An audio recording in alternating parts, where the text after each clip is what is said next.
안녕하세요. 저는 곰나라고 해요. 짧게 제 소개를 하자면 직업은 3D 애니메이터예요.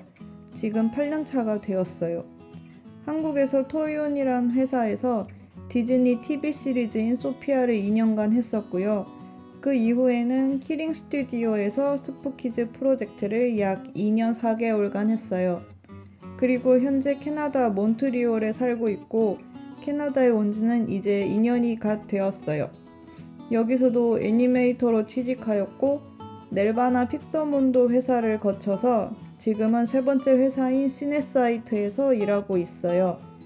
제가 예전에 개인 블로그에 워홀로 애니메이터로서 직장 구하기 포스팅을 올린 적이 있었는데 많은 분들이 글을 읽어주셨고 관련 질문도 종종 받았거든요.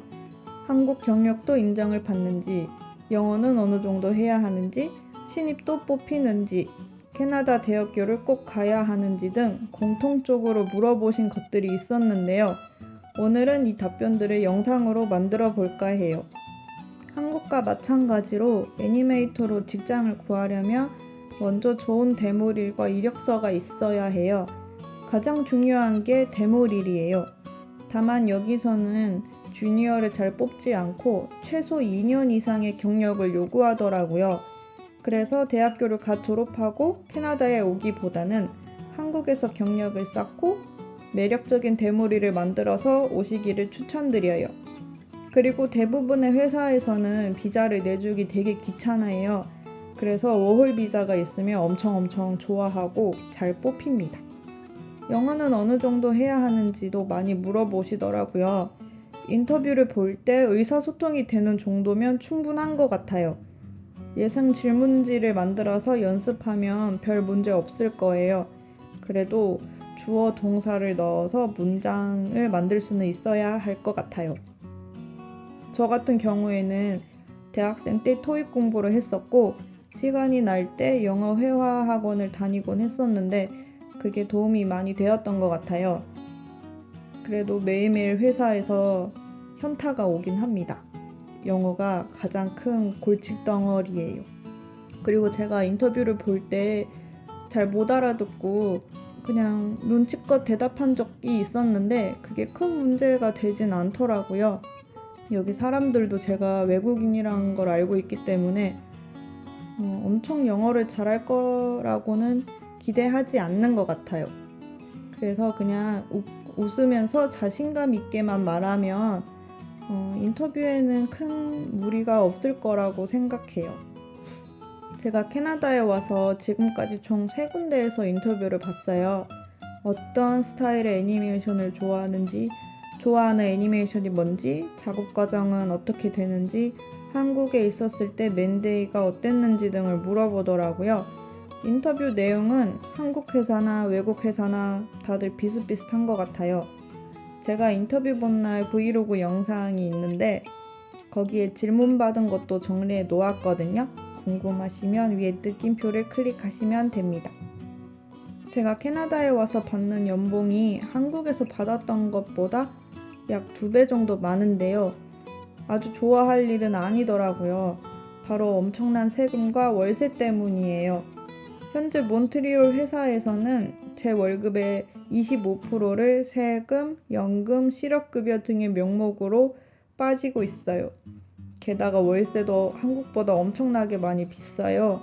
몬트리올이 토론토나 밴쿠버에 비해서 월세가 저렴하다고 하지만 스튜디오가 900불 이상이고 원베드가 1,400불 이상이에요. 그렇기 때문에 월세를 내고 나면 월급 남는 게 별로 없어요. 그래서 많은 현지인들이 룸쉐어를 하고 있답니다. 팀 문화와 비싼 세금 때문에 외식 비용도 무시 못해요. 그래서 많은 캐네디언들이 점심 도시락을 열심히 싸서 다니고 파티도 집에서 많이 하는 편인 것 같아요. 우리가 영화에서 자주 볼 수 있는 정원에서의 바베큐가 한국인들에게는 로망이겠지만 한편으로는 비싼 외식값 때문에 홈파티의 문화가 생긴 것 같기도 하더라고요. 근데 이건 아주 주관적인 생각이라서 사실인지는 몰라요. 캐나다 애니메이션 회사의 장점은 일단 야근을 기본적으로 지양한다는 거예요. 하지만 마감이 다가오면 여기서도 야근을 독려하긴 해요. 지금 하고 있는 프로젝트가 12월 말이 애니 마감인데 10월부터 야근을 해달라고 하더라고요. 다만 한국에서는 야근을 해도 야근 수당이 지급되지 않았지만 여기서는 꼬박꼬박 줍니다. 그리고 야근을 2시간 하면 저녁도 주문할 수 있어요. 우리 회사는 15불까지 허용해 주는데 제 친구가 프레임스토어에 다니고 있거든요. 근데 그쪽 회사는 1인당 23불인가 25불까지 지원해 준대요. 그리고 또 다른 장점으로는 한국보다 긴 식데이랑 연차 등이 있어요. 1년 기준으로 우리 회사는 식데이가 5일, 개인 연차가 10일이고 6개월 이상 계약이면 메디컬 보험도 가입해줘요. 우리나라 실손보험이랑 비슷하다고 생각하시면 돼요. 그 현재 다니고 있는 회사가 몬트리올에 있는데 그 전에는 제가 토론토에 있었거든요. 그래서 리로케이션 지원금도 조금 받았어요. 한국에서 오신 분들은 비행기 티켓이랑 1, 2주간 머물 숙소랑 그때 발생한 식비도 지원해준다고 하더라고요. 이렇게 한국보다 캐나다 애니메이션 업계가 훨씬 밝고 건강하지만 안 좋은 점도 있답니다. 먼저 한국에서는 늘 정직원이었지만 캐나다에서는 다르더라고요. 회사에서는 최대 이익이 가장 중요하기 때문에 애니메이터가 필요 없을 때 그들을 킵할 이유가 없잖아요. 그래서 프로젝트별로 단기 계약이 많아요. 토론토에서 첫 직장의 경우에 원래 계약이 3개월이었거든요. 그런데 프로젝트가 계속 딜레이 되면서 최종적으로 9개월간 일을 했어요. 다들 계약이 끝나기 2달 전부터 회사의 계약 연장 여부에 대해서 많이 물어보고 다른 회사를 찾기 시작해요.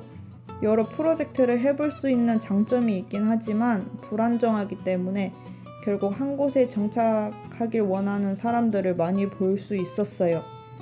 여튼 이런 비정규직이 캐나다에서도 문제이기 때문에 한 회사에서 2년 이상 일을 하면 정규직으로 전환해야 한다는 규정이 있더라고요.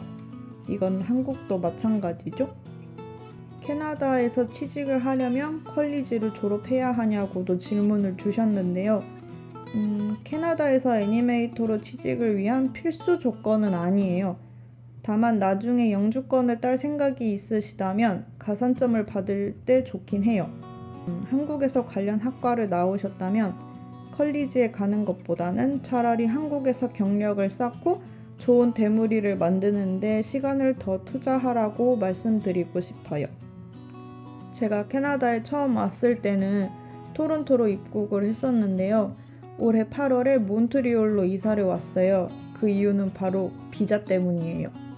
토론토에 있는 대부분의 애니메이션 회사들이 비자를 안 내줘요. 애니메이션 회사에서는 비자 서포트를 해준다는 말은 아직까진 못 들어봤어요. 밴쿠버도 애니메이션 회사 중에 소니 빼고는 잘 안 해주고요. 다만 몬트리올에 있는 애니메이션이나 VFX 회사는 비자를 잘 내어주는 편이에요. 제가 현재 다니고 있는 시내 사이트를 포함해서 프레임스토어, NPC, 릴FX 등 많은 애니메이션 VFX 회사가 있고 비자도 잘 서포트 해주는 편이랍니다. 여기서 구직을 할 때 가장 많이 활용하는 사이트가 링크드인이에요. 많은 회사들이 구인을 할 때 링크드인에 정보를 올리기도 하고 사용자도 리크루트 정보를 여기서 한 번에 찾기 쉽기 때문에 대다수가 링크드인을 선호하고 있어요. 그리고 가끔 저의 프로필을 보고 다른 회사에서 연락이 오기도 하거든요. 그래서 링크드인이 요즘 대세입니다. 요즘 저를 포함해서 회사의 친구들이 한국에 돌아가고 싶다고 자주 말을 해요. 언어도 잘 안 통하니까 답답하기도 하고요. 언어의 장벽 때문에 아무래도 한국 회사 생활보다는 긴장을 더 하게 되는 것도 큰 것 같아요. 게다가 계약 연장의 변수 때문에 계약 만료 시기가 다가오면 신경이 곤두서는 것도 사실이고요. 그리고 또 가족이랑 친구들도 다 한국에 있으니까 심심할 때가 많아요. 그래서 캐나다에서 살다 보니 한국같이 좋은 곳이 없다는 생각이 절로 들더라고요. 하지만 저랑 남편이 아직까지 캐나다에 있는 이유는 야근 없는 칼퇴 문화랑 좋은 프로젝트 때문인 것 같아요. 아무래도 하루 중 가장 큰 비중을 차지하는 게 회사 생활이고, 캐나다가 한국에 비해서 야근도 없고 야근 수당도 잘 챙겨주고 야근할 때 저녁도 잘 주고 대우도 잘해주는 편이고 훌륭한 퀄리티의 작업을 하니까 캐나다의 회사를 포기하기가 어렵더라고요. 그래서 요즘 마음 한켠에 캐나다에서 커리어를 잘 쌓아서 한국에 돌아가고 싶다는 마음을 품고 지내고 있어요. 한국의 애니메이션 회사가 돈도 없고 그로 인해서 작업 환경도 어렵고 몸과 마음이 힘들었긴 했지만 그래도 한국 생활이 더 재미있고 즐거웠던 것 같아요. 이건 저의 푸념입니다. 여튼 오늘은 이렇게 마무리 해볼게요. 감사합니다. 그리고 화이팅입니다.